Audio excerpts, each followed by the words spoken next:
Assalamualaikum warahmatullahi wabarakatuh. Waalaikumsalam. Alhamdulillahirabbil alamin wa bihi nasta'in ala umurud dunya waddin sayyidina wa maulana Muhammadin wa ala alihi wa sahbihi ajmain. Rabbi shrah li sadri wa yassir li amri wahlul 'uqdatam min lisani yafqahu qawli amin. Pemirsa Imajati TV, para penonton, sahabat ngopi, dan pendengar Radio Dais dimanapun Anda berada.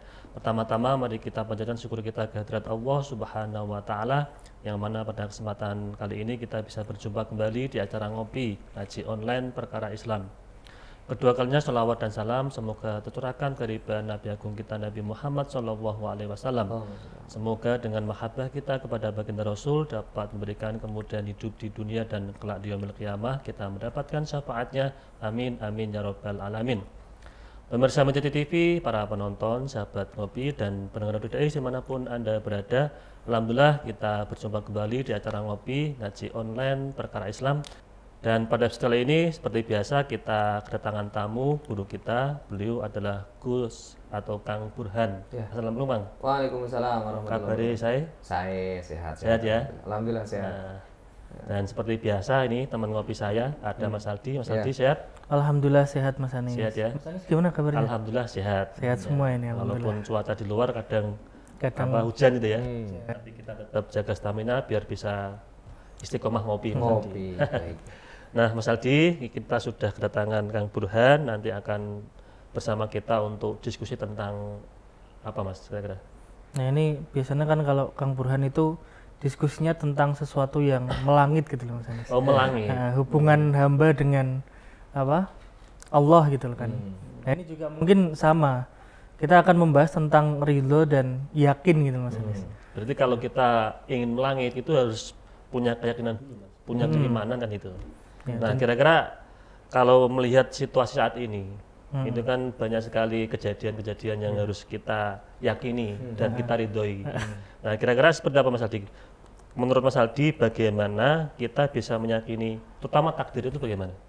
Ya yang pertama kita memang perlu ridho sih Mas Anis dengan takdir yang mungkin Allah takdirkan buat kita. Misal kita kok ditakdirkan masih jomblo nih sekarang ini, ya itu kita ridho gitu loh. Dan kalau saya mungkin kemudian yakin bahwa nanti suatu saat juga kita juga pengennya misal kita nggak jomblo lagi, misal nikah atau apa, kita yakin suatu saat juga Allah Pasti akan ada. mengabulkan. Ya. Berarti ridho dulu, kemudian atau bebarengan. Ya ini mungkin bisa ditanyakan. Kalau Kang Burhan bisa Kang disampaikan Burhan juga ini tentang tentang ridho dan ridho dan yakin. yakin. Ya. Ya baik. Bismillahirrahmanirrahim. Assalamualaikum warahmatullahi wabarakatuh. Waalaikumsalam warahmatullahi wabarakatuh. Alhamdulillah wassalatu wassalamu ala Rasulillah. Amma ba'd. Baik para pemirsa Imajati TV, pendengar Radio Dais dan sahabat ngopi yang dirahmati Allah. Jadi menarik ini perbincangannya berkaitan dengan ridho dan yakin. Ini dua hal. Kalau dalam ilmu tasawuf ini dua hal ini pasti dibahas. Jadi ada bab tersendiri tentang dua perkara ini, yaitu ridho dan yakin. Jadi memang ada salah satu hadis ya. Hadisnya itu kalau dalam beberapa referensi itu riwayat Imam Tabrani, ada juga yang riwayat Imam Ahmad, bahwa beliau Rasulullah itu pernah menyampaikan innallaha ja'ala ar-rauha war-rauhata fir ridha wal yakin. Allah itu menempatkan ar-rauha itu bahasanya adalah kenyamanan batiniah. Jadi batiniah perlu nyaman, zahiriyahnya kan juga perlu nyaman. Kalau mungkin masanya sama asal di ini capek kan perlu tidur, perlu istirahat biar tenang. Ternyata hati juga butuh dengan itu. Ar-Roha itu berarti Ar-Roha itu lebih pada yang sisi batiniahnya. Ar-Rohata itu sesuatu yang sifatnya zahir. kalau istirahat itu Istirahat berarti roha. roha zahir itu. Makanya istiroha. Istiroha, ya, Hanya ya, satu akar kata dengan itu, istiroha itu satu akar kata dengan kata roha. Nah, dalam dua hal yaitu ridho dan yakin. Jadi kalau Mas Anis sama Mas Aldi ini kepingin hidupnya tenang, hidupnya tentram, ini kalau tips dari Rasulullah ya, maka harus memiliki dua sifat ini, ridho dan yakin. Dalam hal apapun. Jadi bisa dalam hal duniawi, hal ukhrawi, itu bisa diterapkan dua perkara ini. Nah, pertanyaannya ridho itu apa itu? Ridho itu secara simpel saja ya. Ridho itu adalah kesadaran dalam hati bahwa apapun yang diberikan oleh Allah itu adalah yang terbaik. Ini kan bagi sebagian orang mungkin mampu, tapi bagi sebagian orang mungkin barangkali juga sesuatu yang sulit. Contoh begini, ada orang yang diberikan oleh Allah sakit-sakitan sampai dengan bertahun-tahun. Untuk pada posisi ridho bahwa sakit itu adalah yang terbaik kan sulit. Betul. Bagi kita yang sehat barangkali alhamdulillah ridho saya diberikan anugerah sehat itu gampang. Tapi bagi orang yang terkena musibah, orang yang sedang dalam tanda kutip itu tidak ada sisi nyaman dalam hati, maka ridho ini menjadi sesuatu yang sulit. Makanya karena sulit itulah ketika kita mampu, maka kita akan mendapati yang namanya tenang, nyaman. Batinnya kita itu seperti istirahat. Namanya tidur kan tenang. Tidur itu kan tanpa beban. Makanya disampaikan an-naum sibhul maut. Jadi tidur itu sebenarnya serupaan dengan mati. Jadi kalau ada orang mengatakan barangkali takut dengan kematian, yo koyok wong sing ora tahu turu wae. Sebenarnya kalau dia itu sudah tahu nikmatnya tidur, tidur itu ternyata nikmatnya Masya Allah. Berarti sebenarnya mati lebih nikmat. Nah, itu ya. Ini bukan berarti kayak mati rasa gitu Gus, tadi ridho. Jadi kalau misal kita mengalami apa terus kita jadi wis gak usah dipikir gitu lah kan. Misalkan gini Gus, gimana? Kan contoh kan dia kan apa tadi sakit bertahun-tahun, kan jomblo bertahun-tahun. Nah, itu gimana itu coba? Nah, tinggal itu sesuatu yang menenangkan apa tidak. Gitu. Kalau itu sesuatu yang menenangkan, ya sudah, tidak perlu kita belajar ridho, berarti sudah ridho. Karena puncak dari ridho ini kan nyaman. Puncak dari ridho ini kan tenang. Jadi kesadaran diri kita itu untuk dengan lama menjomblo kok tenang, nyaman, itu berarti enggak bahaya ridho dengan adanya keadaan gitu ya. Sama dengan orang yang diberikan sakit-sakitan nih Mas Anis, diberikan stroke misalkan. Lo dengan stroke itu justru malah dia itu nyantai, ya biasa lah, ini bagian daripada kehidupan, dinikmati, malah punya hikmah. Wah, semenjak sakit malah saya lebih dekat dengan Allah, misalkan jadi seneng dungo, jadi seneng zikir, ya berarti sudah menjadi orang yang ridho. Nah, itu termasuk kategori ridho. Nah, pertanyaannya, kira-kira itu merata semua orang mampu atau tidak? Nah, makanya perlu dibahas, dibahas karena tidak semua orang itu mampu. Ya barangkali orang diberikan musibah. Saat ini sedang ada musibah di Demak ya misalkan saudara-saudara kita itu mudah-mudahan diberikan kemudahan oleh Allah, mereka di sana sedang ditimpa musibah. Lah, kira-kira kita itu mau mikir mereka ridho atau tidak kan? Sulit. Ya, bagi mereka barangkali juga kata ayo angel kon ridho itu ya. Karena kan sebelum-sebelumnya kan juga nggak pernah banjir, ini banjir kan. Nah, sekarang kalau kita melompat menjadi mereka, lah kira-kira apa yang akan kita lakukan dengan keadaan itu? Apakah akan selalu mengeluh? Apakah akan kemudian merasa bahwa Allah tidak adil? Apakah justru malah ya sudahlah, ini barangkali yang terbaik, bagian daripada kehidupan, kan kita yang memilih. Kita yang memilih. Lah bagi orang yang ridho itu tadi kesadaran dalam hati bahwa ya sudah, berarti inilah yang terbaik yang dipilihkan oleh Allah. Nah, ini yang barangkali sulit bagi orang anak-anak muda ini misalkan. Kira-kira karo iki kira-kira cocok apa tidak ya jodohnya. Itu kan itu. Pernah saya punya teman itu. Bahkan malam di mana dia akan menikah. Malam di mana besoknya menikah. Itu masih ada dalam hati itu, apakah ini yang terbaik untuk saya? Oh, masih mamang gitu ya. Padahal sudah besok loh nikahnya. Ya wajar kalau saya mengatakan wajar. Kenapa? Ya karena belum merasakan kebersamaan. Jadi masih mikir-mikir mungkin apa barangkali punya pandangan lain atau barangkali ada ketidakyakinan dengan orang tersebut. Kenapa kok malam harinya masih mengatakan apa ini memang betul-betul yang terbaik. Nah, kalau itu sudah dipilihkan oleh Allah, misalkan ternyata besok takdirnya memang nikah dengan dia, ya berarti itu yang terbaik untukmu. Berarti ketika malam itu belum yakin, itu berarti belum ridho. Ya belum, berarti belum ridho itu. Kalau itu ya sudah, berarti yakin inilah yang terbaik. Besok itu sadar betul dalam hati bahwa itulah yang terbaik. Nah, itu yang sulit. Karena kita bisa ridho itu ketika sudah merasakan soalnya. Kalau belum merasakan, kita kan sulit ridho. Iya, iya. Yang sampean bekerja di suatu perusahaan, belum pernah dapat gajinya, bagaimana mau ridho?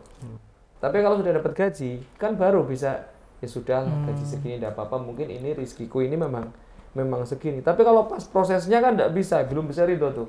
Paling ridho dengan jenis pekerjaannya, jenis aktivitasnya. Karena sudah dilalui. Tapi kalau gajinya kan belum bisa ridho.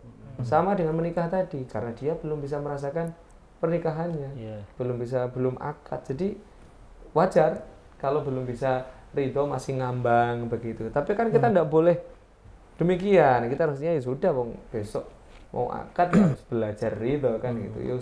Yakin ini adalah yang terbaik. Kalau ridho itu dengan pasrah sama enggak, Bang? Ridho dengan kalau pasrah itu Tawakal atau pasrah tawakal itu gini, pasrah tawakal itu bisa di awal, bisa di tengah, bisa di akhir. Gitu ya. Ya, tawakal. Misalkan Mas Anies sudah berusaha mencari pasangan. Dalam proses mencarinya, Ya. kan tawakal juga. Iya. Itu tawakal juga. Tawakal juga kan, wis pasrah sama Allah. Yang penting saya berusaha. Kok dapat pasangannya. Masih bisa tawakal enggak? Masih. Iya. Saya pasrahkan kepada Allah, mudah-mudahan yang terbaik. Oke. Setelah kemudian berumah tangga, kan pasrah lagi. Pasrah lagi ke Allah nih, dipasrahkan lagi. Artinya pasrah itu bisa dalam prosesnya, bisa setelah prosesnya. Contoh, Rasulullah itu pernah didatangi oleh sahabat yang naik unta. Nah, ketika kemudian masuk di dalam rumahnya Rasulullah itu, ditanya oleh beliau, kamu naik apa? Naik unta. Apakah untanya diikat? Tidak. Kenapa? Karena sudah saya pasrahkan kepada Allah. Itu keliru. Harusnya diikat dulu, baru pasrah. Dipasrahkan. Bukan kok yang namanya pasrah, saya pasrahkan kepada Allah, itu saya punya mobil, saya punya kendaraan, tidak dikunci. Kuncinya tak tinggal malah di motor. Sudah keliru. Pasrah itu kan proses, usaha, setelah itu kemudian dikunci, ditempatkan di tempat yang pas, baru dipasrahkan kepada Allah. Berarti ikhtiar kan? Ikhtiar baru tawakal gitu ya. Nah, kalau misalkan yang namanya pasrah itu pasrah bongkoan, bukan ngger motor, ngger di Jalan ke parkir sembarangan, kunci ditinggal, pasrah itu nekat namanya. Iya. Itu bukan tawakal, tapi barangkali nekat. Makanya wa may yatawakkal 'ala Allah fa huwa hasbuh. Barang siapa yang bertawakal ya sudah, Allah itu yang akan memperhitungkan segala sesuatu. Ridho itu apakah tadi kan kemarin itu kan bahas sabar kan Gus. Nah itu kan sabar, terus apakah terus hasil akhirnya itu ridho tadi, ketenangan dalam batin itu? Ridho itu jadi begini, puncak kita mencari sesuatu itu kan ridho. Makanya kalau bahasa di pesantren, belajar niatnya apa? Mencari ridhonya Allah. Iya kan? Tidak nyari pinternya kan? Tidak nyari alimnya yang pertama kan? Kenapa kok bahasanya mencari ridhonya Allah? Karena yang dijadikan puncaknya adalah Allah itu ridho dengan apa yang kita pelajari. Jadi puncak dari tujuan. Nah, jadi puncak misalkan anggaplah tadi pasrah, kemudian sabar, ya kan? Ikhlas berarti qanaah, ada ikhtiar. Puncaknya apa? Ridho kan? Berarti itu masih di bawah ridho. Iya, puncaknya itu makanya dalam bab tasawuf, ridho itu ada di akhir-akhir. Di akhir-akhir. Awal-awal mesti pembahasan apanya? Niat dulu. Niat, nanti ikhlas, sabar, syukur begitu ya. Nah, ridho itu kayak apa ya? Positioningnya. Oh, saya memposisikan diri ini sebagai orang yang ridho. Sudah, karena mendapati suatu musibah, di dalam musibah itu ada sabar, ya kan? Ada ikhlas, ada qanaah. Puncaknya apa? Ya sudah, bahwa sadar diri bahwa ini yang terbaik yang dipilihkan oleh Allah. Oke, Itu kan nyaman, orang yang seperti itu kan nyaman. Ya, kita itu diberikan sesuatu oleh Allah. Kalau kita itu tidak ridho kan tidak nyaman. Contoh begini, contoh mudah. Malam ini saya datang ke sini nih, datang ke sini. Sesuatu yang ada di hadapan kita itu kan yang harus kita nikmati. Betul. Iya. Nggak ngapain kita itu menikmati sesuatu yang tidak ada di hadapan kita. Saya ini dikasih minuman kopi nih. Saya kan tidak perlu mikir kenapa kok tidak jahe, kenapa kok tidak es teh ya misalkan, kenapa kok tidak yang lain selain kopi, kenapa tidak ridho saja dengan ini. Iya. Kan lebih nyaman. Ya ngapain kita mikir kenikmatan yang ada di luar diri kita saat ini. Makanya jatuhnya tidak ridho. Mas Anies nih, Mas Anies melihat nikmatnya orang lain. Mas Anies punya kendaraan, Mas Aldi punya kendaraan. Kok menikmati nikmatnya orang lain? Tiba-tiba kok ini tetangga saya, kok teman saya kok beli motor baru terus. Padahal sama-sama punya motor, sama-sama punya kendaraan. Tapi kenapa? Tidak mampu ridho dengan kenikmatan yang diberi oleh Allah. Akhirnya apa? Tidak nyaman hidupnya. Iya. Makanya saya sering mencontohkan begini kan, sudah punya pasangan, tapi menikmati pasangan orang lain. Oke. Ya kan? Iya, sama itu dengan dari itu permasalahan kan? tuh, iya. Agak letih. Sudah punya nikmat, saya sudah punya istri kok. Ngapain saya menikmati istri orang lain? Iya. Artinya begini, melihat istri tetangga kok istri tetangga tak lihat-lihat kok semakin seksi gitu ya. Tambah glowing misalnya kan, kok tambah wahyu. Lah ngapain saya mikir nikmati orang lain? Sendiri kan, ya? Di rumah ada. Dan saya sering mengatakan bahasa rumput tetangga terlihat lebih hijau. Saya sudah sepakat itu kan. Iya. Yang sepakat adalah karena kita kurang menyiram rumput sendiri. Kurang merawat itu ya. Kurang merawat sebenarnya. Lah bahasanya kan gitu. Kira-kira orang yang ridho itu yang seperti apa? Paling mudah adalah yang dia mampu menikmati apa yang disajikan oleh Allah. Mulai ning kantin-kantin itu kan, nikmati yang tersaji. Ya enggak, sering enggak? Nikmati yang tersaji. Itu kalau mau dimakna itu ridho itu sebenarnya. Implementasi dari ridho ya. Iya, cuma kita kan hanya di ini saja ya, di tulisan saja, nikmati yang tersaji. Ya seperti ini. Lah kenapa tidak dinikmati yang tersaji? Saya sering mengatakan kalau pas ngisi pengajian, ibu-ibu datang, para jamaah datang.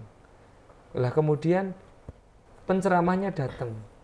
Lah kalau tidak dinikmati penceramahnya itu mau ngapain?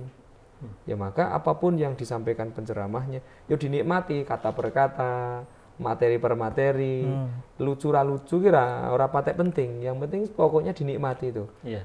Ya kita sudah meluangkan waktu, meluangkan tenaga untuk hadir di majelis ilmu. Tapi kita tidak mampu menikmati itu, kan rugi. Iya. Soalnya kan kadang gini Kang, kalau misal tadi Kak kita di kajian ilmu itu kan. Itu kan kadang kita kalau misal nggak ridho atau mungkin tadi nggak nyaman itu kan pasti kemerungsung juga kan. Hawa ini kapan bare kan. Itu karena tadi kan makanya Allah itu meletakkan rasa tenang kan gitu toh. Rasa tenang, roha wa rohata itu firridho wal yakin.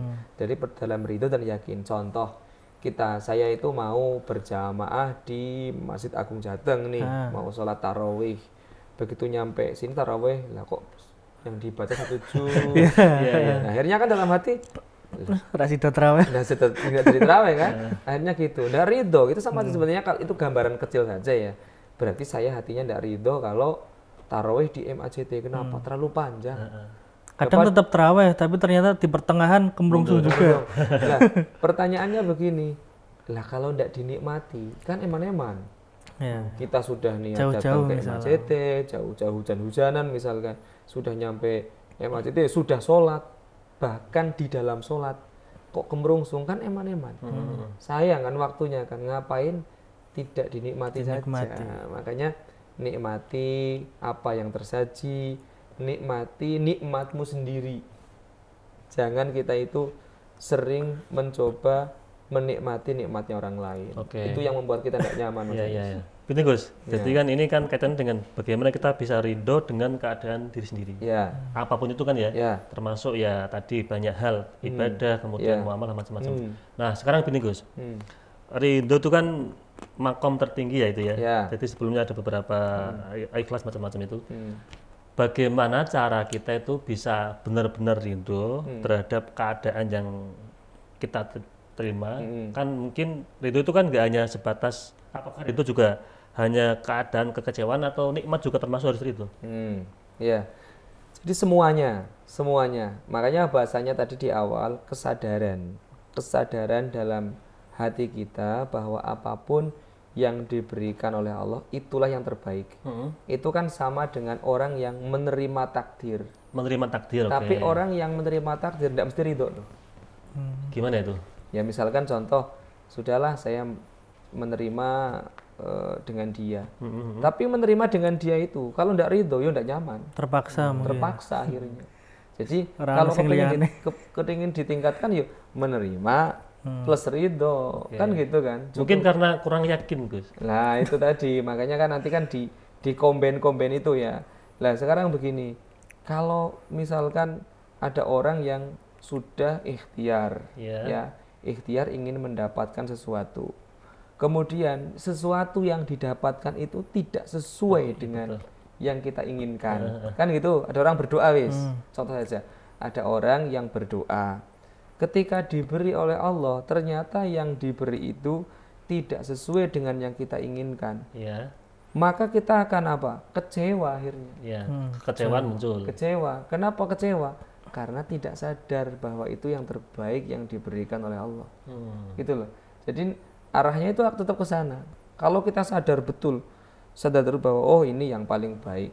Saya mintanya itu rizki, tapi Allah kok malah memberinya kesehatan, memberinya kok malah kenyamanan hidup, memberinya malah yang lain. Nah, itu berarti dia sudah berpikir, mampu sadar bahwa itulah yang terbaik yang diberikan oleh Allah. Jadi ekspektasi kita itu misalkan tadi lewat doa atau lewat usaha gitu ya. Orang bekerja pengen nabung, pengen mungkin buat rumah atau macam-macam itu. Tapi delalah itu nggak sesuai. Nah itu menyikapinya tadi ya dengan cara mawas diri gitu ya, evaluasi diri gitu ya. Mawas diri sekaligus itu kesadaran bahwa apapun itulah yang terbaik. Soalnya begini. Orang itu kan ketika berdoa, kenapa kok kemudian dia mudah putus asa, kemudian dia mudah kecewa? Karena doa itu sering hanya dijadikan sebagai jalan untuk meminta,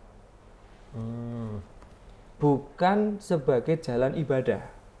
Padahal dawuhnya Kanjeng Nabi itu ad-doa huwal ibadah. Doa itu ibadah. Kenapa kok dikatakan ibadah? Karena perintah. Ud'uuni astajib lakum, kan? Berdoalah kepadaku, maka niscaya akan aku kabulkan. Tapi kebanyakan orang menempatkan doa ini pada makom di mana doa adalah jalan untuk meminta. Sehingga ketika Allah belum memberi atau memberi tidak sesuai dengan ekspektasi kita, orang itu akan mudah kecewa, orang itu akan mudah putus asa. Mungkin karena ini kan kampanyenya itu kan kampanye yang viral itu kan kalau mau minta harus berdoa. Makanya sekarang kesadarannya ditambah. Kesadarannya ditambah bahwa yang namanya ridho itu ya ilmu sebenarnya.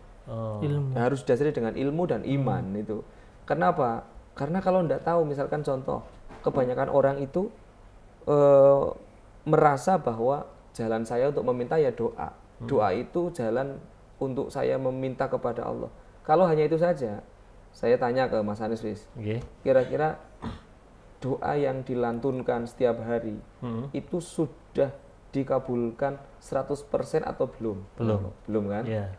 Bagi sebagian orang ada yang merasa bahwa mungkin belum waktunya. Bagi sebagian orang kok gak dikabul-kabul gitu terus. Akhirnya apa? Kecewa, akhirnya putus asa. Itu karena Allah itu, saya sering menyampaikan, Allah itu menjawab doa kita itu dengan 3 cara, yaitu langsung dikabulkan. Langsung kabul ya. Ya Allah, saya minta kopi ya Allah. Kepingin kopi, tadi saya di jalan berdoa ya Allah kalau kepingin kopi, ya dikasih kopi. Berarti langsung dikabulkan. Yang kedua, dikabulkan tapi nantinya kapan? Nunggu siap. Nunggu siap. Misalkan begini, ya Allah saya minta kopi ya Allah. engko sik sampean duwe penyakit asam lambung. Tak kasih kopi tapi nanti kalau sudah sembuh. Gitu loh. Padahal saya mintanya kopi, kepengin kopi. Allah itu maha sayang, maha tahu dengan kita. Nanti tak kasih kopi kalau asam lambungmu sudah sembuh. Jadi tetap dikabulkan, tapi nanti. tapi nanti. Nah, yang terakhir dikabulkan tapi diganti. Dikabulkan tapi Tapi diganti. diganti, ya Allah, Misalkan saya minta kopi, ya. Berarti nyampe sini kok, oh dapatnya jahe. Ya tidak apa-apa. Walaupun saya mintanya kopi tapi dikasihnya jahe. Tetap Barangkali, dikabulkan ya itu ya. nah saat ridhonya apa? Barangkali jahe itu yang terbaik buat tubuh saya saat ini. Saya kalau sering mencontohkan kan, ada orang minta kulkas. Minta kulkas, ya Allah minta kulkas. Besok harinya ada orang ngasih duit beli kulkas bisa. Yang kedua, ada orang minta kulkas, ya Allah ya Rob, saya minta kulkas ya Allah. Apa kata Allah? Sampean iki kipas angin wae jeglek. Listriknya ora kuat gitu ya. Ngene kok menjaluk kulkas. Gini saja, nanti aku beri kulkas ketika kamu sudah siap. Kalau listrikmu itu mbok unggahke baru saya kasih kulkas. Ini kata Allah. Jadi dikabulkan tapi nanti ketika siap. Yang terakhir, ya Allah saya minta kulkas ya Allah. Saya kulkas umahmu kecil, kulkas yang mbok jaluk gede. Katanya malah wagu itu ya, malah wagu moso pintu kulkas lebih besar daripada pintu rumah. Itu. Gini saja, sama-sama dinginnya tak kasih ganti dispenser. Nah, kata Allah gitu. Yang terbaik bagi dia dispenser. Sama dengan kita meminta kepada Allah, mintanya kaya, minta segera didekatkan dengan jodohnya, macam-macam lah doanya kita. Tapi barangkali Allah ganti dengan yang lain. Yang kita barangkali tidak sadar bahwa itu adalah kenikmatan. Contohnya apa? Ya saya itu mintanya rezeki kepada Allah, tapi dikasih sehat terus, tidak pernah sakit. Nah itu yang barangkali kita itu terkadang kurang sadar bahwa itu yang terbaik yang dipilihkan oleh Allah. Oke, ini Kang. Jadi menarik ini, sadar bahwa kita itu sebetulnya sudah dikasih Allah. Teman kita nggak ngerasa atau nggak peka kan gitu. Nah, biar bisa peka atau merasakan itu kan harus butuh keyakinan. Tapi kan karena semuanya kan kita kembali kepada Allah. Nah itu bagaimana Kang? Tapi sebelum dijawab kita akan jeda iklan yang mau lewat dulu.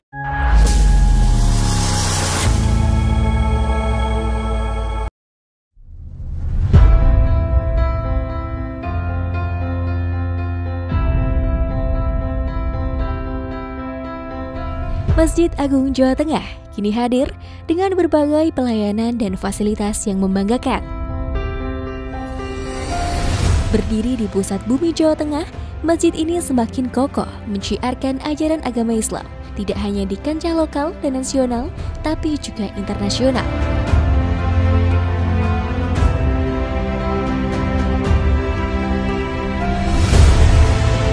Mengikuti perkembangan dan kebutuhan masyarakat, Masjid Agung Jawa Tengah mempersembahkan sebuah lokasi yang mengantarkan, lokasi yang membekali untuk ibadah yang suci, manasik haji dan umroh Masjid Agung Jawa Tengah.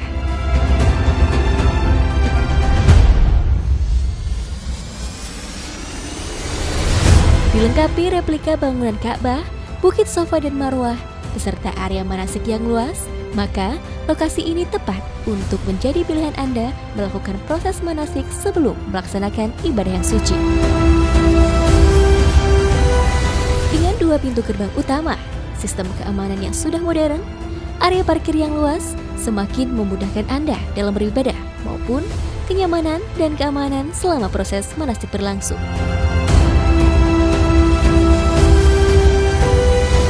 Hal penting lainnya adalah kemudahan akses untuk penginapan Hotel Geraha Agung, akses oleh-oleh Semarangan dan Jawa Tengah, tempat beribadah yang nyaman, juga akses wisata kota Semarang untuk sekedar memanjakan mata, menikmati hamparan kota dari atas menara.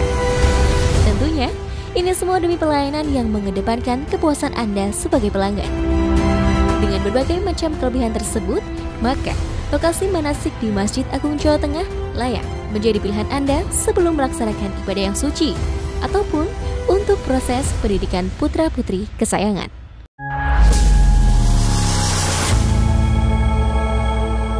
Pemirsa MCT TV, para penonton, sahabat ngopi dan pendengar DDI dimanapun Anda berada. Kembali lagi bersama kami di acara ngopi ngaji online perkara Islam, masih bersama Kang Burhan dan Mas Aldi. Kang, tadi di sebelum iklan ada, berarti itu kan tadi ridho ya? Ridho itu kan butuh proses kan begitu. Karena Kalau orang sudah ridho berarti sudah mengembalikan semuanya kepada Allah. Nah, untuk hal itu kan harus butuh keyakinan. Ya. Nah, bagaimana bisa kombinasi antara itu dengan keyakinan seperti apa? Baik. Jadi saya lanjutkan ya. Allah menempatkan ketenangan hidup kita dalam dua hal itu. Pertama ridho, tadi saya maknai kesadaran hati bahwa apapun yang Allah berikan itulah yang terbaik. Itu ridho. Itu orang yang pada makom itu insya Allah dalam kondisi miskin, kaya, sakit, sehat, kurang, lebih itu sama.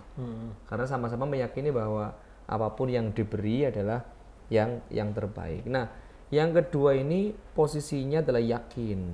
Yakin itu apa? Yakin itu kemantapan dalam hati terhadap sesuatu. Nah, kalau ada orang sudah mantap hatinya terhadap sesuatu, maka dia kalau mau beraktivitas, beramaliyah, bergerak ataupun mesti nyaman.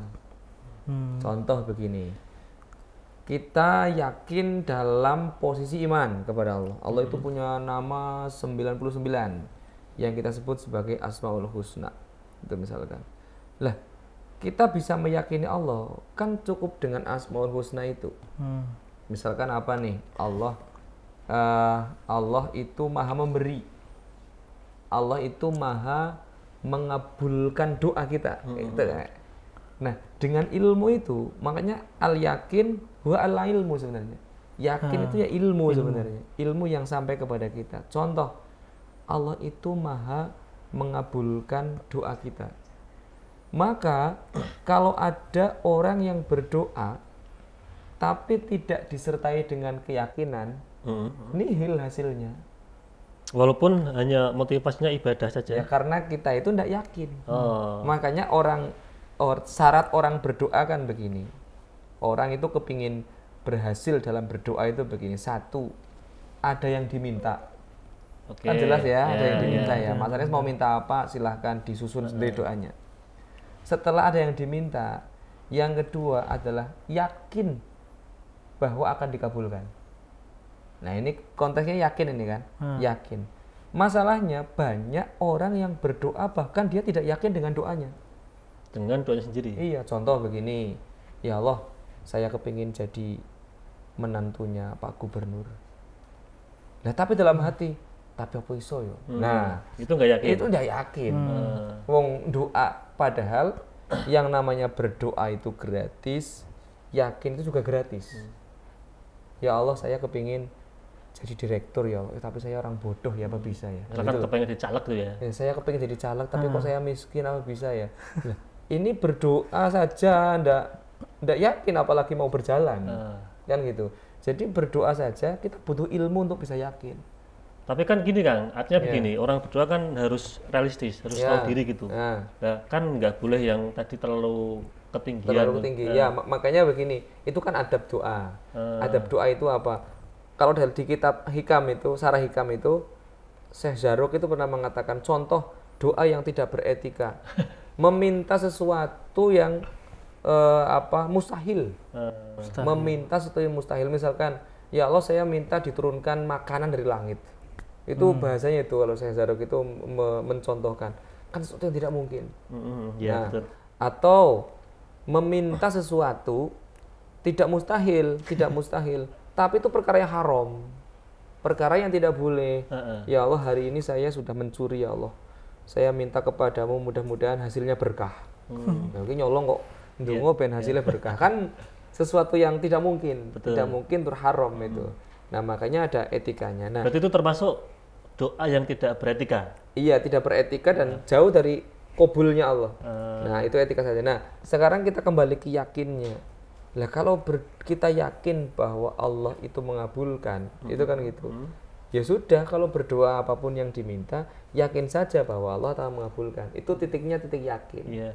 Nah makanya satu harus punya doa, harus ada permintaannya.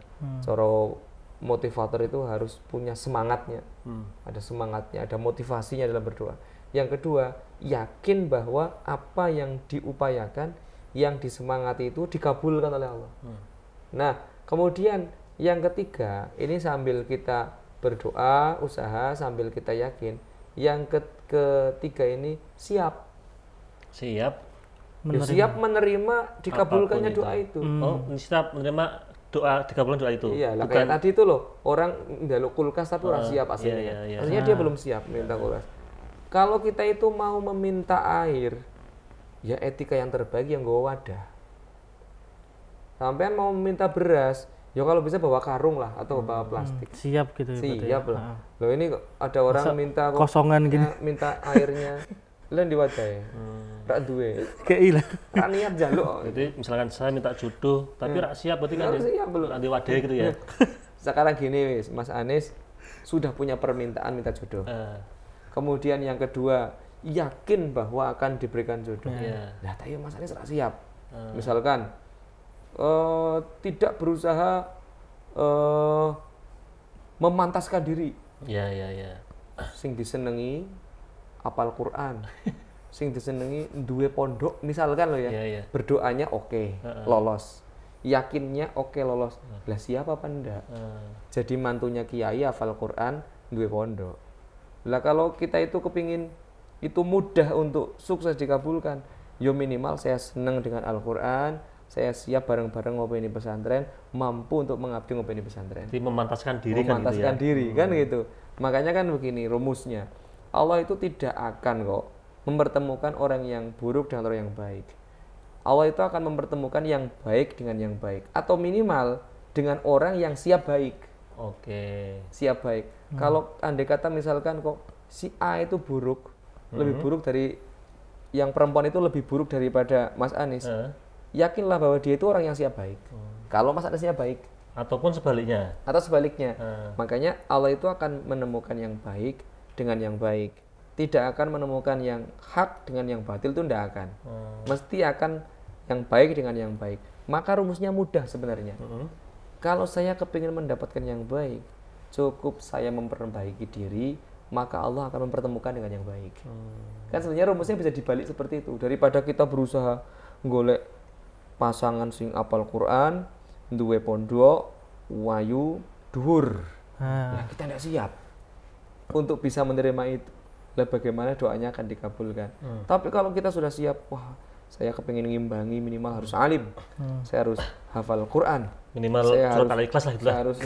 saya harus kaya misalkan, ya biar bisa terima dan sebagainya. Wah berarti dia selain berdoa, dia yakin akan dikabulkan, kemudian dia sudah siap untuk menerima itu. Karena sudah termasuk ikhtiar itu Kang ya. Ikhtiarnya. Nah, yang keempat, tadi kan punya mimpi, punya permintaannya, punya harapannya. Yang kedua yakin. Kalau mimpi itu akan menjadi kenyataan, akan qabul, akan menjadi sesuatu yang diberikan oleh Allah. Yang ketiga adalah siap menerima suksesnya itu. Yang keempat, syukuri yang ada dulu. Syukuri keadaannya apa kita dulu. Misalkan contoh, saya kepingin mobil. Saya kepingin mobil. Ya sudah, berdoanya oke, ya lah. Kemudian yakinnya oke. Kemudian siapnya apa? Oh saya Siap sudah garasi. siap, garasinya siap. Sudah bisa nyetir gitu ya. Sudah nabung, sudah belajar nyetir, kursus nyetir. Nah ini yang keempat, syukuri yang ada dulu. Maksudnya tuh syukur yang dulu, maksudnya belum Ya, dapat. belum dapat disyukuri dulu. Misalkan saya baru punyanya motor, ya adanya motor ini sambil disyukuri dulu, sambil menunggu tabungannya itu nyampe, disyukuri yang ada dulu. Kenapa? Karena begini, ya diberi motor saja tidak syukur kok. Lah ngapain tak kasih mobil? Itu kata Allah kan gitu misalnya. Ngapain dia dikasih tak kasih mobil, motor aja sering kufur kok, sering tidak disyukuri kok. Ngapain tak kasih mobil? Nanti malah tambah kufur dia. Saya kepingin menyelamatkan dia, tidak usah saya beli, saya kasih mobil. Itu misalkan kata Allah begitu. Karena kepingin menyelamatkan kita justru. Kalau diberi mobil malah tambah rak syukur, malah tambah dablek misalkan. Jadi ini prinsip-prinsip ini, 4 prinsip ini kira-kira bisa diterapkan dalam kita itu sukses di bidang apapun. Punya harapannya, punya keyakinannya, menyiapkan dirinya, kemudian yang keempat syukuri yang ada dulu. Yang terakhir, ini tidak kalah pentingnya, istiqomah kembali lagi ke awal. Sudah nyampe sini, kok belum dikabulkan, kembali lagi. Doa lagi, dimuter terus ya. Yakin lagi kan itu. Doa lagi, yakin lagi, siap lagi, syukur lagi. Nah kok belum sampai syukur, kok belum dikasih juga, kembali lagi istiqomah, doa lagi gitu loh. Walaupun caranya. lama jangka waktunya itu kan. Ya karena itu tadi kita barangkali belum siap untuk diberi itu. Iya, iya. Itu barangkali belum Mungkin siap. nggak kita juga kemarin yakin nyoblos nomor ini, Nah, tapi kemudian belum hasilnya dikabulkan ya. Berarti itu memang barangkali memang yang terbaik adalah tetap yang dipilihkan oleh Allah. ridho berarti ya. Nah, makanya kan begini. Kemarin pas Pilpres ini calonku kok enggak jadi misalkan. Kita kembali saja kepada hadisnya Rasulullah. Wala tasubbu. Janganlah kalian memaki, menghina, menghujat. Kalau yang jadi adalah bukan pilihan kita, maka kita cukup meminta kepada Allah agar pemimpin kita diberikan kebaikan. Karena apa? Ketika pemimpin kita itu mendapati kebaikan itu untuk kalian juga. Yeah. Nah itu hadisnya kan demikian. Ya yang terjadi itu kan berbeda, tidak ridho, kadung yakin, ya sudah yakin. Kemudian ketika dipilih ternyata tidak sesuai dengan keinginan, harapan, akhirnya tidak ridho itu tidak nyaman, akhirnya menghujat, memaki. Nah ini yang barangkali menjadi pelajaran. Yang tidak boleh kan itu ya. Ya, makanya yakin ini sebenarnya mudahnya begini untuk sisi yakin. Kita punya ilmu apa tentang keyakinan sesuatu, kita dalami, kita fahami. Makanya dulu itu ada santrinya Ahmad Ibnu Hambal. Itu sowan ke beliau meminta nasihat. Di antara nasihatnya begini, wahai muridku, jika engkau yakin bahwa rizki itu dijamin oleh Allah, mengapa masih khawatir? Ini pertanyaan retoris yang tidak perlu dijawab. Saya tanya ke Mas Anis, Mas Anis yakin enggak kalau rizki itu dijamin oleh Allah? Yakin. Tapi masih sering khawatir enggak masalah rizki? Masih. Ya berarti belum yakin. Oh gitu ya. Iya. Bahasanya kan begitu, Imam Ibnu Hanbal. Jika engkau yakin bahwa rizki itu dijamin oleh Allah, kenapa masih khawatir? Kalau masih ada kekhawatiran masalah rizki, berarti belum yakin kalau rizki itu dijamin oleh Allah. Makanya begini, misalkan contoh, ada orang sudah diberikan umur 70 tahun, hidup 70 tahun, aman, damai, nyaman. Lah kok masih mikir begini, ya Allah kira-kira besok bisa makan apa enggak ya? Iki podo karo wong sing ra yakin ning Gusti Allah. Lah dia sudah diberikan umur sampai 70 tahun, hidup nikmat, kok masih berpikir besok bisa makan atau tidak? Itu sebenarnya podo karo ngece Gusti Allah. Iya. Seolah-olah Allah tidak bisa memberi makan besok. Padahal dia sudah diberikan makan oleh Allah 70 tahun. Ini kan masalah keyakinan seperti itu. Nah, sekarang begini, sesuatu yang dijamin oleh Allah, kita tidak perlu bersungguh-sungguh dengan itu. Tidak perlu bersungguh-sungguh. Itu kan kalamnya Sayyidina Athaillah. Jangan engkau bersungguh-sungguh. Kesungguhanmu terhadap apa yang dijamin oleh Allah, kesungguhanmu ngoyo. Masalah rezeki ngoyo sampai dengan melupakan yang dituntut. Doa nih, doa ya. Ada orang yang berdoa itu tuntutannya Allah. Kan kita dituntut untuk uni tadi, berdoalah kepadaku akan aku kabulkan. Jaminannya Allah apa? Dikabulkan ya. Kira-kira pantas apa tidak kita itu fokus dengan kok orang dikabul-kabul kenapa kok orang dikabulkan, kenapa kok Allah belum menjawab? Ngapain fokus dengan apa yang dijamin oleh Allah? Kenapa kita tidak fokus dengan apa yang dituntut oleh Allah? Kenapa kita tidak fokus meminta saja? Jadi masalah yang dijamin, perintahnya saja ya, perintahnya berdoa ya berdoa gitu ya. Sama dengan Mas Anies bekerja misalkan, sudah jelas-jelas setiap bulan itu digaji oleh perusahaan, diberi makan 2 kali setiap hari, pagi diberikan sarapan, siang dikasih makan siang oleh perusahaan. Ngapain Mas Anies kok mikir kira-kira misalkan ya Allah gajiku naik pora yo, kira-kira ini makannya nanti enak apa ndak ya? Ngapain mikir yang dijamin? Kenapa tidak mikir bagaimana tuntutan kerja di perusahaan hari itu? Itulah, makanya kan ada etikanya. Kesungguhanmu terhadap apa yang telah dijamin, kemudian kelalaianmu pada apa yang dituntut, itu merupakan ciri bahwa mata hatimu itu sudah mulai padam. Cahaya di hati itu sudah mulai padam. Apa? Lebih sering fokus pada yang dijamin, bukan pada yang dituntut. Lebih sering kita itu fokus pada apa? Yang diberikan oleh Allah daripada yang dituntut. Subuh kesiangan, zuhur asar sibuk aktivitas pekerjaan, maghrib katanya di perjalanan, isya itu kerepotan kecapean. Kan karu-karuan toh. Ini yang dituntut sholat wajibnya kan masya Allah. Ini kan tuntutan ini. Lah begitu kok buat status, ya Allah mudahkanlah urusanku. Cocok enggak kira-kira? Enggak cocok. Enggak cocok. Mudahkanlah urusanku itu jaminannya Allah. Memudahkan urusan kita itu jaminannya Allah. Ngapain kita fokus? Ya Allah mudahkanlah urusanku ya Allah. Berikan rezeki yang melimpah ya Allah. Turunkanlah jodoh segera ya Allah. Misalnya ngapain mikir itu? Lah kita itu mengabaikan yang dituntut kok. Iya. Gitu loh. Kita itu mengabaikan yang dituntut. Ngapain kita itu fokus dengan apa yang dijamin. Yang kedua, masalah yakin ini. Beliau Imam Ahmad Ibnu Hanbal itu mengatakan kepada muridnya, jika engkau yakin, ini kan keyakinan, ilmu ya, ilmu tentang, tadi kan ilmu tentang rizki, bahwa rizki itu dijamin oleh Allah. Sekarang yang kedua, jika engkau yakin bahwa surga itu dijamin oleh Allah, kenapa tidak semangat? Kenapa tidak semangat mencarinya? Nah saya tanya sama Mas Aldi, yakin apa tidak kalau surga itu ada? Yakin. Apakah setiap hari kita fokus semangat mencarinya? Kadang ya loyo. Nah ini pertanyaannya.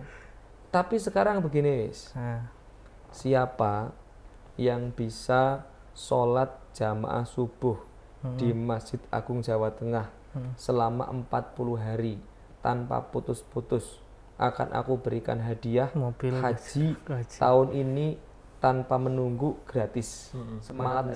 Nah, padahal tadi surga itu jaminannya Allah. Pak Basyiru bil jannatil lati kuntum tu'adun. Aku berikan kabar gembira kepada kalian surga yang aku janjikan, kata Allah. Dijamin oleh Allah nih, yang beramal soleh, yang dia beramaliyah baik, yang dia beriman kepada Allah, aku berikan surga.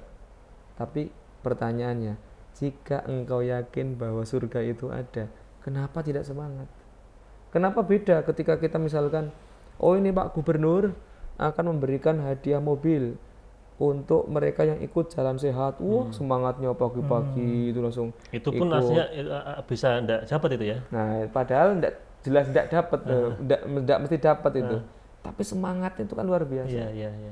Lah yang sudah jelas-jelas dijamin oleh Allah. Iki lho tak kei surga sampean, sing penting gelem amal ibadah, gelem iman ning Gusti Allah, tak kei surga.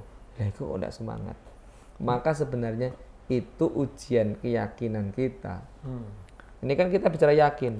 Maka artinya begini, yakin itu apa? Kemantapan dalam hati, kan gitu saya. Kemantapan dalam hati dari apa yang sampai kepada kita. Yang sampai kepada kita itu ilmu. Kan gitu. Mas Aldi kan paham kalau Allah itu Maha memberi. Kan tinggal diyakini saja itu kalau Allah Maha memberi. Ketika meminta kepada Allah, yakinlah Allah itu akan memberi. Allah itu Maha memberikan rizki kepada kita. Ar-Rozak, Allah itu memberi rizki. Ya kalau kita sudah punya ilmunya itu, kan tinggal ditingkatkan menjadi yakin. Yakinlah kalau Allah itu akan menurunkan rizki. Oh, Allah itu Maha baik dengan kita. Tidak akan menguji hambanya di luar kemampuan kita. Misalkan, ya sudah seberat apapun ujiannya, artinya apa? Kita pasti mampu melampaui. Kan gitu. Itu kalau yakin. Lah sekarang kalau ada orang diberikan ujian, lah Gusti Allah ini terus sih aku ora kuat. Loh, ini berarti rak yakin. Tidak yakin kalau Allah itu Maha memberi solusi, Maha memberi ujian itu yang bisa kita hadapi. Mungkin karena gini Kang, mungkin kita itu masih terikat dengan hal-hal yang bersifat materi gitu loh kan. Jadi kalau kita membicarakan surga atau apa itu yang mungkin gambarannya itu terlalu jauh, itu kayak tadi kurang semangat gitu. Karena mungkin begini, yang namanya pahala, yang namanya surga itu sesuatu yang sifatnya imani. Sesuatu yang kita imani, bukan sesuatu yang ilmi yang kita bisa lihat dengan apa ya, mata kepala. Contoh, akan diberikan haji kan kelihatan, akan diberikan mobil kelihatan sehingga semangat. Masalahnya surga, pahala itu tidak terlihat. Makanya ya pantas kalau misalkan ini kemarin momen Isra Mi'raj. Itu kan ujian keimanan juga. Makanya kenapa dulu ketika ada peristiwa Isra Mi'raj tidak ada satupun orang yang percaya, Muslim ataupun kafir Quraisy, kecuali hanya satu sahabat Abu Bakar yang beliau kemudian diberikan julukan As-Siddiq. Itu kan ujian keimanan. Padahal kenapa ayatnya menggunakan subhana? Subhana kan maha suci Allah dari kekurangan, maha suci Allah dari ketidakmampuan. Artinya apa? Allah pasti mampu kok. Artinya kenapa kok disematkan kata subhana? Iki sing nglakokke Gusti Allah.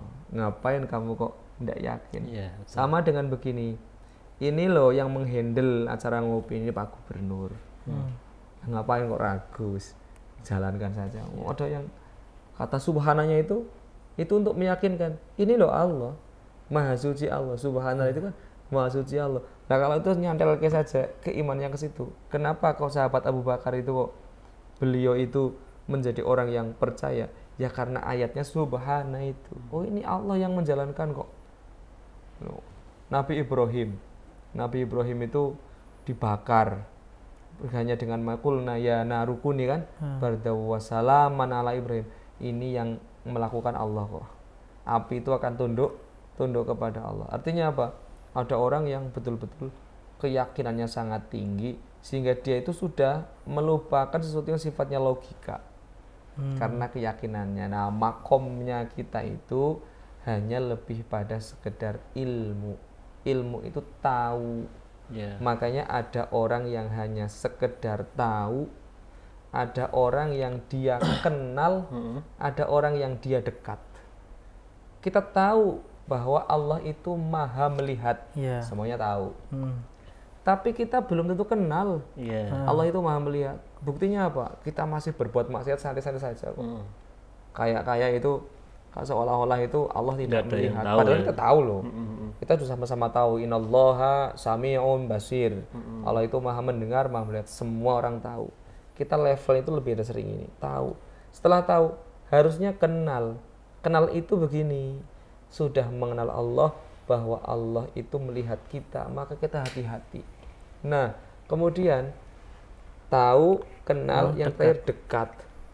Orang yang dekat dengan Allah itu orang yang sudah bisa merasakan, oh ternyata Allah itu memang maha melihat.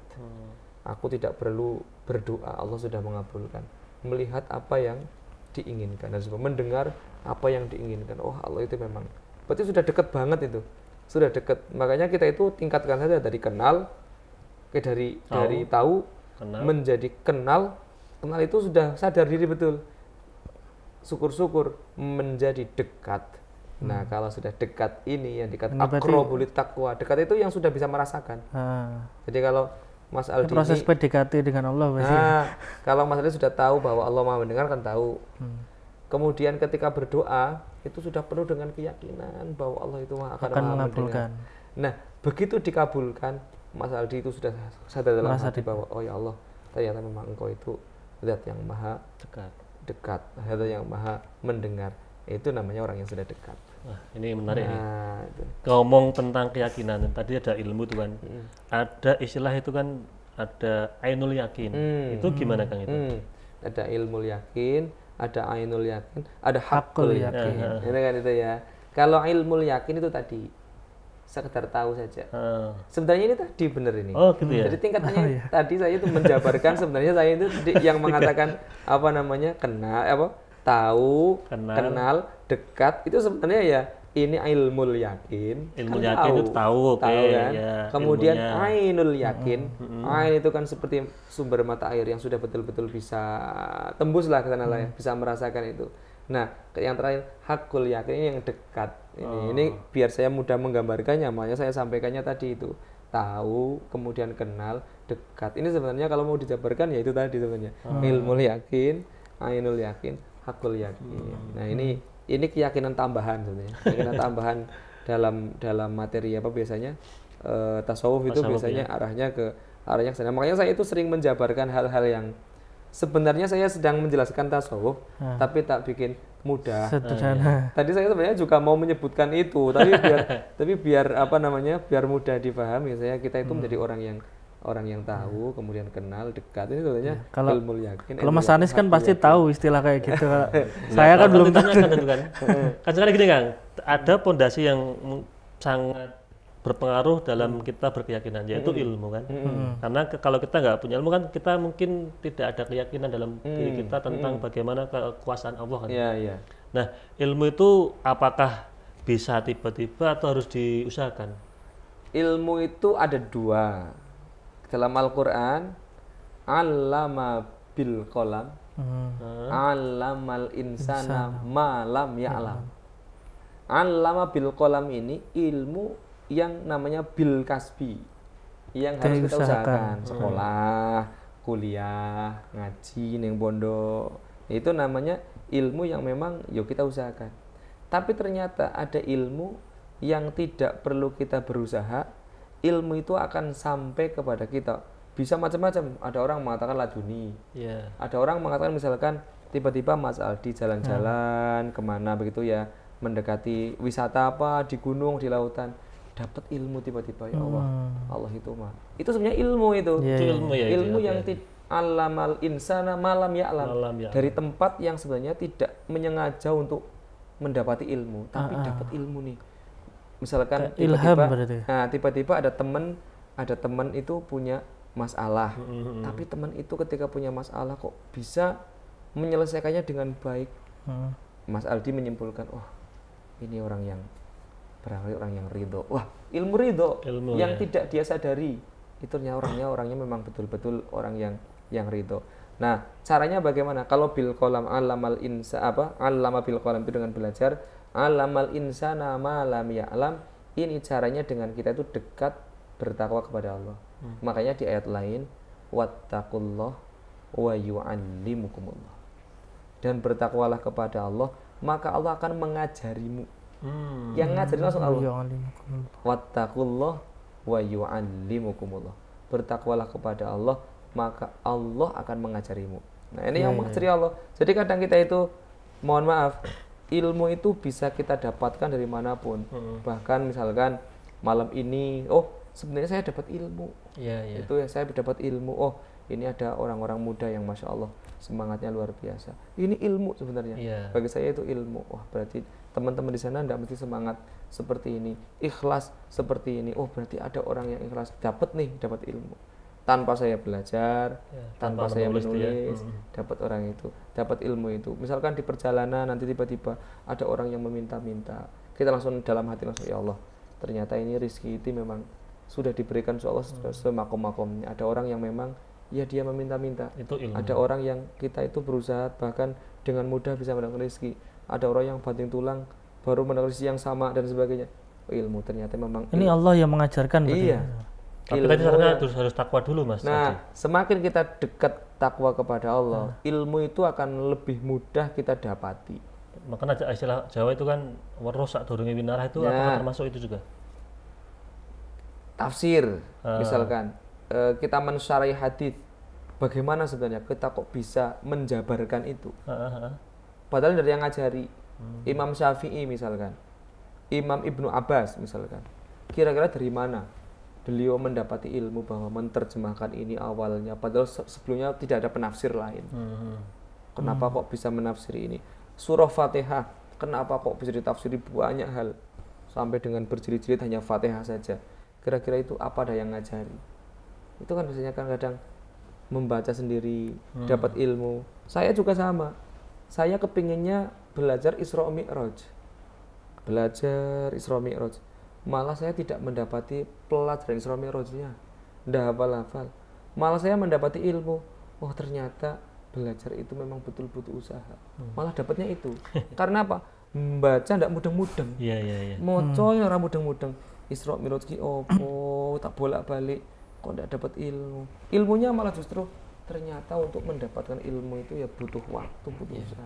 Malah dapat ilmunya itu loh. itu yang barangkali ilmu yang malam ya alam, dari tempat yang orang lain tidak tahu. Saya dapat ilmu itu. Makanya semakin kita itu mengarungi kehidupan, itu ilmu semua. Itu ilmu semua kalau kita mau merenungi, mau mengarungi itu. Tapi kalau kita mau jalan di mobil, di kendaraan santai-santai wae karo nyanyi tok, itu ya kira-kira ya ilmunya ya entah apa. Tapi kalau kita mau ada orang kok seperti itu ya, Memperhatikan ya. ada orang muda dia mampu untuk bekerja tapi kenapa kok meminta-minta ya. Itu kan dapat ilmu akhirnya merenung. Oh ya ini memang ditunjukkan seperti ini terus itu. Dalam hal apapun itu dapat ilmu terus, justru malah dari orang lain. Misalkan pilpres kok ya wong padu, tok misalkan kok ada ya orang yang terlalu mencintai, bahkan orang yang tidak pernah ketemu, Fanatik, orang yang tidak pernah kenal. Nggak pernah Kok ngopi bisa bareng ya lah. sampai tidak pernah ngopi bareng, kok bisa sampai semencintai itu gitu loh. Sampai ketika misalkan ada yang menyinggung sedikit kok bisa marahnya luar biasa sampai keluar grup itu loh. Padahal tidak pernah ketemu. Ini enggak nyindir siapa-siapa. Nah, ini kok sampai bisa seperti itu loh maksudnya. Nah ini kan akhirnya apa? Dapat ilmu itu. Ini terlalu mencintai itu ya, bahaya juga ya terlalu mencintai itu. Padahal orang yang tidak pernah tahu sama sekali. Jadi ilmu itu sekali lagi bisa kita dapatkan dari manapun, bahkan dari jalan yang tidak pernah disangka-sangka. Nah itu rezeki yang, makanya saya menyampaikan rezeki yang terbaik yaitu kalau kita itu belajar dapat ilmu ini nilainya A, nilainya B, ya itu malah ilmu yang sudah jelas kita ketahui karena ada penilaiannya, ada ukurannya. Tapi ternyata ada ilmu yang min haitsu la yahtasib. Datang itu tanpa kita usahakan, tiba-tiba datang sendiri gitu ya. Iya. Dan Kok ono wong ini ya. Ada orang jenisnya kok seperti ini. Ada orang modelnya begini. Oh, saya harus begini. Saya tidak senang ini, berarti saya harus jangan meniru ini kan gitu. Berarti setiap orang itu bisa merasakan ilmu yang tadi tanpa belajar. Bisa. Yang penting itu tadi kalau kita bertawak kepada Allah itu kan Allah akan mudah memberikan ilmu kepada kita. Mudah itu loh, hikmahnya itu banyak dapat. Ya, makanya kenapa misalkan kok ada Syarah Al-Hikam, itu kan hikmah kehidupan. Beliau Syekh Ibnu Athaillah As-Sakandari itu membaca ayat, membaca hadis, membaca kehidupan, dapatlah kalam. Kan itu sebenarnya kata-kata mutiara. Misalkan Mas Aldi membaca ayat Al-Quran tentang apa, diresapi begitu, membaca hadis, tiba-tiba kok ini kehidupannya seperti ini, dapatlah kata-kata mutiara. Itu sebenarnya kan kalau mau dibukukan kan sama dengan Al-Hikam, hanya saja bedanya apa? Nilai spiritualnya berbeda. Nah, ketakwaannya berbeda tadi. Jangan sampai nanti Mas Aldi begitu terus jadi ahli tafsir loh. Nah, ketakwaannya berbeda. Buat buku kata mutiara saya sendiri. Nah, kalau semakin ketakwaannya itu tinggi, saya yakin hikmah-hikmah yang didapat dalam kehidupan juga banyak dan dampaknya pun lebih mengenal. Dan hikmah yang mungkin kayak Syekh Ibnu Athaillah itu akurat juga kan buat kehidupan kita. Iya, karena memang itu ilmu kehidupan. Kemarin saya beli kitab, bukan syarahnya Ibnu Athaillah tapi Syarhul Hikam Al-Haddadiyah. Al-Habib Abdullah bin Al-Haddad. Berarti beliau ternyata juga ada Al-Hikam Al-Haddadiyah. Saya baca betul itu. Ya, bukan saya membanding-bandingkan ya, tapi barangkali memang nilai spiritualnya beliau dengan Syekh Ibnu Athaillah berbeda, sehingga ilmu yang didapati padahal sisinya sama nih, sedang menyoroti tentang bagaimana nikmatnya Allah misalnya. Tapi antara Syekh Ibnu Athaillah itu masalah nikmat seperti ini, Syekh Habib Abdullah bin Al-Haddad itu seperti ini. Berarti hikmah yang didapati berbeda, bisa jadi karena nilai spiritual yang berbeda. Walaupun juga sama-sama punya tujuan yang sama kepada Allah kan itu kan. Sama. Contoh, Mas Aldi punya masalah, misalkan masalah jodoh. Mas Anis punya masalah jodoh. Ilmunya kira-kira kalau mau menyimpulkan dengan kata-kata sama enggak kira-kira? Beda. Mesti beda. Iya, betul. Mesti beda. Tergantung apanya? Nilai spiritualnya. Takwanya itu tadi. Takwanya tadi itu. Saya yakin berbeda. Ada dua orang yang berbeda diberikan musibah yang sama. Itu bisa jadi ketika disuruh buat kalam, silakan buat kata-kata tentang musibah yang diberikan oleh Allah ini akan berbeda. Jangankan kalam atau kata-kata, curhatannya pun beda. Curhatannya beda. Ada bumbu-bumbunya apa itu beda. Nah, itu kira-kira berkaitan dengan kenyamanan hidup lah. Jadi kita itu kalau kepingin hidupnya nyaman ya, kalau menurut Rasulullah itu ya dengan dua cara itu. Ridho dan yakin. Dan yakin tadi kita butuh ilmu juga. Nah, itu karena memang awalnya yakin itu harus dengan ilmu dulu.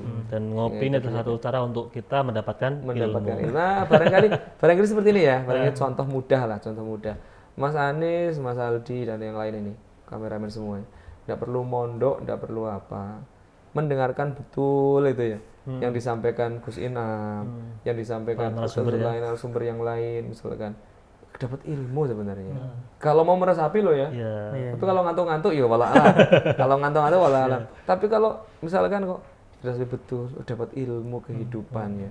Atau minimal misalkan kok ono wong ngono kae misalkan ya. Misalkan lihat ustadz siapa kok ono wong ngono kae. Dapat ilmu ya. Oh ternyata itu macam-macam lah ilmu. Jadi itu Mas Aldi itu sebenarnya punya potensi jadi ustadz itu. Nah, karena sering ngopi dan sering ketemu para narasumber kita nih. Sebenarnya Mas Anies juga berarti. Bisa aja loh. Sekarang kan banyak toh sopir kiai jadi kiai. Waduh. Kenapa? Yo nganter kiainya ngaji ya.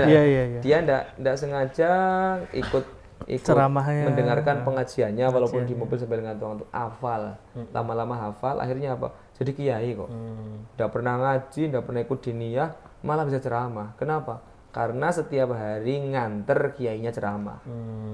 Itulah manfaat atau barokahnya kita itu bisa ilmu belajar dari para kiai atau para narasumber. Itu contoh malam ya'lam itu. Malam ya'lam.